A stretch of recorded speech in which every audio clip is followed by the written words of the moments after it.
Bonjour à tous, bienvenue sur ma chaîne. Voilà, on commence tout d'abord par parler de Joselu. Voilà, Joselu, ce joueur qui était arrivé de l'Espagnol de Barcelone. En statistique, c'est le 14e joueur utilisé en termes de minutes par Carlo Ancelotti et c'est le joueur le plus efficace du club en ratio but par minute. Il marque toutes les 114 minutes. Le staff est ravi de l'avoir et si jamais le Real Madrid souhaite le garder la saison prochaine, il doit débourser 1,5 million d'euros. Autant dire que ça ne représente rien dans les caisses du Real Madrid. Il était venu pour être remplaçant de Karim Benzema. Il n'a pas, on va dire, l'étoffe d'un numéro 9, on va dire, titulaire. On sait que l'année prochaine, on a Endrick qui va venir et aussi, comme il est jeune, il aura aussi besoin d'un temps de jeu. Et je voulais aussi avoir vos avis, voilà, supporters de Madrid. Est-ce que pour vous, Joselu doit prolonger au Real Madrid ou non? Voilà, n'hésitez pas à me dire en commentaire. Franchement, pour moi, si on le compare vraiment au remplaçant de l'attaquant principal comme on a pu avoir Mariano Diaz, franchement, moi, je préfère l'avoir 1000 fois. En plus, 1,5 million d'euros, ça représente vraiment rien pour le Real. Pour ma part, je suis pour qu'on le prolonge, étant donné aussi que Endrick, voilà, va venir. Endrick, il n'a pas du tout le même profil. Voilà, c'est un joueur, on va dire, plutôt petite taille, voilà, qui est assez rapide, qui dribble assez bien. Joselu, il est grand de taille. Voilà, c'est plutôt quelqu'un qui, on va dire, fixe la défense. C'est un peu un joueur un peu à la profil à la Giroud, voilà, qui est plutôt bon de la tête. Il est aussi bon du pied et voilà, en tout cas, il fait du bien à chaque entrée de jeu et comme on peut le voir, voilà, il a le meilleur ratio du club. Donc, ça démontre vraiment les qualités qu'a ce joueur. Du coup, moi, c'est un oui pour moi. Du coup, en commentaire, si vous pensez qu'il ne faut pas le prolonger, voilà, n'hésitez pas à dire vos arguments et pourquoi faudrait ne pas le prolonger. Deuxième point, voilà, ça concerne le mercato. Apparemment, le Real Madrid surveillerait, voilà, l'arrière droit Yan Couto de Girona. Voilà, Girona qui fait un très bon parcours de Liga, voilà, qui est actuellement premier juste devant le Real Madrid. Voilà, à savoir qu'on a un match de moins, du coup potentiellement on peut revenir, on va dire, en tête du classement. Yan Couto, voilà, qui joue arrière droit, voilà, le poste de Dani Carvajal, à savoir qu'on n'a aucun autre arrière droit, on va dire, de formation. On a plutôt Lucas Vázquez, voilà, qui joue un peu les deux postes, qui est plutôt normalement offensif, qui est plutôt ailier droit, mais qui vient aussi compenser puisqu'on n'a aucun arrière droit. C'est ce que je vous disais un peu dans une précédente vidéo. On a pas mal préparé l'avenir, voilà, offensivement, on a Vinicius, Rodrigo, Brahim au milieu de terrain, on a Bellingham, Valverde, Camavinga, Tchouaméni, et en défense, voilà, c'est là où on a plus de difficultés à avoir de jeunes joueurs. On a Eder Militao en défenseur central et en arrière gauche, voilà, on a Fran Garcia. Du coup, voilà, ça reste, on va dire, là où faut, on va dire, recruter le plus et avoir des jeunes joueurs prometteurs. Du coup, pour moi, il faudrait un défenseur central. Yan Couto, franchement, je le connais pas. Pour ceux qui le connaissent, voilà, n'hésitez pas à me dire, voilà, si c'est une bonne recrue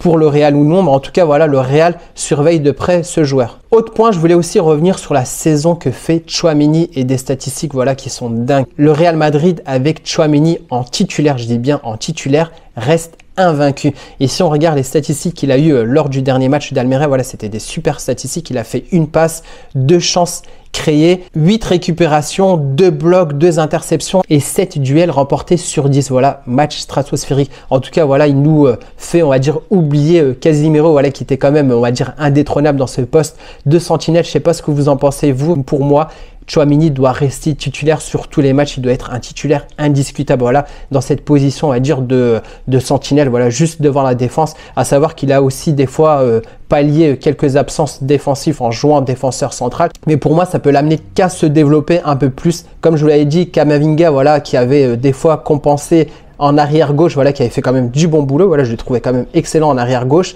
Tchouaméni, quand il a joué en défenseur central, il a quand même fait le taf. Il a fait, voilà, ce qu'on lui demandait. Et le fait d'être sentinelle titulaire fait que le Real reste invaincu. Voilà, pour moi, il doit toujours rester titulaire. Autre point, voilà, ça concerne Jude Bellingham. Voilà, d'ailleurs, il y a 2 points concernant Jude Bellingham. Tout premièrement, vous avez dû le voir, voilà, Jude Bellingham a une blessure au niveau de son épaule. Voilà, on a pu le voir quand il retirait son maillot. Voilà, on peut le voir aussi sur cette image. Jude Bellingham joue avec une bandoulière en raison d'une blessure depuis 2 mois.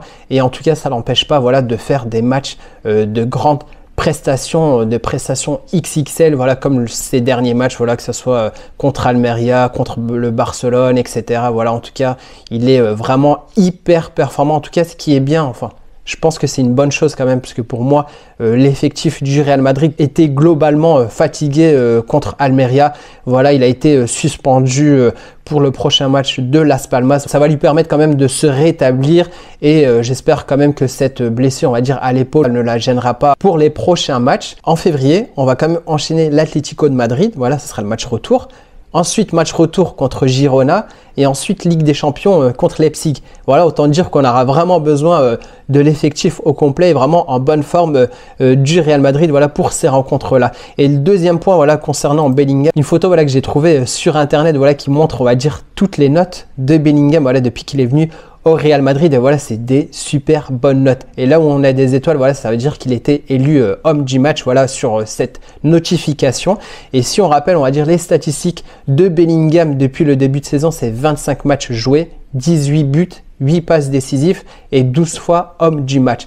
Voilà, du coup, comme on peut le voir, voilà, il a eu une des meilleures notes, c'était 9,3. Voilà, c'est exceptionnel. Il a marqué 2 buts et fait une passe décisive. Et je crois que sa plus mauvaise note, c'est quoi? Ça doit être 7,5. En sachant que 7,5, c'est quand même une très bonne note. Voilà, si on considère que c'est la plus mauvaise chez Bellingham. Voilà, un peu pour comparer, parce que je vous avais parlé de Joselu, voilà, qui marquait un but tous les 114 minutes. Joselu, c'est quand même 10 buts toutes compétitions confondues. Voilà, il en a marqué 3 en Ligue des Champions, 5 en Liga et 2 en Coupe du Roi. Joselu et Bellingham, c'est quand même à eux deux 28 buts. Et si on ajoute aussi Vinicius et Rodrigo, voilà, on a vraiment une super attaque au Real Madrid. Voilà, de quoi faire un peu oublier, on va dire, l'absence d'un numéro 9, l'absence de Benzema. Voilà, en tout cas, on s'est retrouvé sans 9 en début de saison, mais globalement on arrive à s'en sortir malgré les blessures, malgré ce qu'on peut essayer de nous dire, voilà, qu'on est favorisé par l'arbitrage, etc. Donc voilà, en tout cas le Real s'en sort bien, que ce soit défensivement, offensivement et globalement. Franchement, le jeu qui est produit par Carlo Ancelotti, voilà, en tout cas moi j'en suis réjoui et j'espère que ça va quand même continuer comme ça. Dommage, on ne pourra plus espérer gagner la Coupe du Roi, mais on va dire que c'est peut-être un avantage, comme ça on pourra se concentrer sur la Liga et sur la Ligue des Champions. En tout cas, on est bien parti pour la Liga et comme je vous le disais, la Ligue des Champions, si on arrive en demi-finale, c'est déjà un super bon parcours au vu de l'effectif qu'on a actuellement.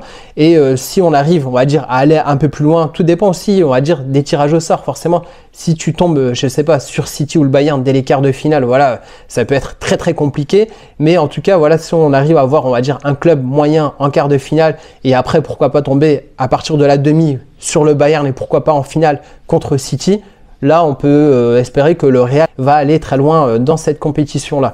En tout cas voilà, c'est tout pour ce 5 infos. Voilà, n'hésite pas, si c'est pas encore fait, à t'abonner, à liker, n'hésite pas aussi à commenter. Voilà, en tout cas j'aime bien échanger dans les commentaires et on se retrouve bientôt pour le prochain 5 infos.